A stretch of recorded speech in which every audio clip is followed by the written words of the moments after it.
Rivals come together for a good cause. This year, it's about more than just football between St. X and Trinity. High schools have partnered with Dare to Care for Hunger Drive leading up to the game. WDRB photojournalist Tom Brown was there today as players are leaving the rivalry on the field.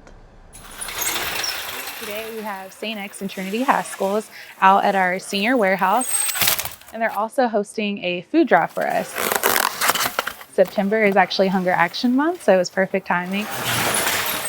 So we're super excited to have that support from the two high schools. It's really nice to see young people coming together for a great cause. I think that when even rivals come together, good things happen. A few months ago, we had the idea of joining forces. As you know, as we're rivals on the field, that doesn't mean we can't be on the same team in the community. We had a little assembly line going on here. Actually, funny enough, both of our starting quarterbacks were making the boxes here, and they passed them along, and we put just cans of food, various items. We passed it along. Each person put a different thing in there, and by the end, we actually made 100.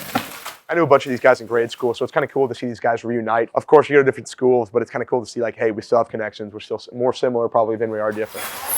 We are seeing more people coming to our pantries. Our numbers are 30 to 40% higher. So there are more people facing food insecurity today than during the pandemic. We thought that we can leverage the tradition that both schools have for good. A better reason than just, having a football game. It's going to be a week-long food drive that takes place during the week of the Trinity versus St. X rivalry football game.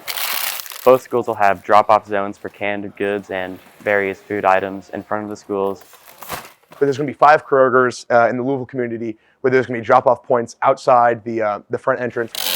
Even though they're rivals, they've set that aside and said, we're not doing separate food drives, we're doing a collection together. They're coming together and saying, we're going to do the most for a good cause.